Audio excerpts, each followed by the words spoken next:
ওঙ্কার বাংলা ডিজিটালে আজকের আবহাওয়ার খবর নিয়ে আমি সহেলি। শহর জুড়ে বৃষ্টির পর শনিবার সকালে হালকা রোদের দেখা পাওয়া গেছে। তবে হাওয়া অফিস সূত্রের খবর, শনিবার সকালে কলকাতা সহ দক্ষিণবঙ্গের জেলাগুলিতে বিক্ষিপ্তভাবে কিন্তু বজ্র বিদ্যুৎ সহ বৃষ্টি হতে পারে। দক্ষিণবঙ্গের পাশাপাশি উত্তরবঙ্গেও কয়েকটি জেলাতে ভারী বৃষ্টির সম্ভাবনা রয়েছে। দক্ষিণবঙ্গে ইতিমধ্যেই প্রবেশ করেছে বর্ষা, তারপর থেকেই হালকা থেকে মাঝারি বৃষ্টি হয়ে চলেছে জেলায় জেলায়।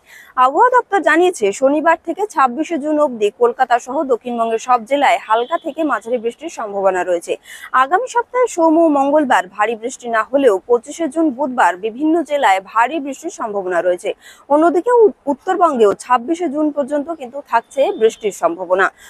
রবিবার দার্জিলিং সহ উত্তরের 5 জেলায় বৃষ্টির সম্ভাবনা রয়েছে। শনিবার শহর কলকাতার সর্বোচ্চ তাপমাত্রা থাকতে পারে 30 ডিগ্রি সেলসিয়াসের কাছাকাছি। সর্বনিম্ন তাপমাত্রা হতে পারে 26 ডিগ্রি সেলসিয়াস। এরকম আরো আপডেটের জন্য নজর রাখুন ওঙ্কার বাংলা ডিজিটালে।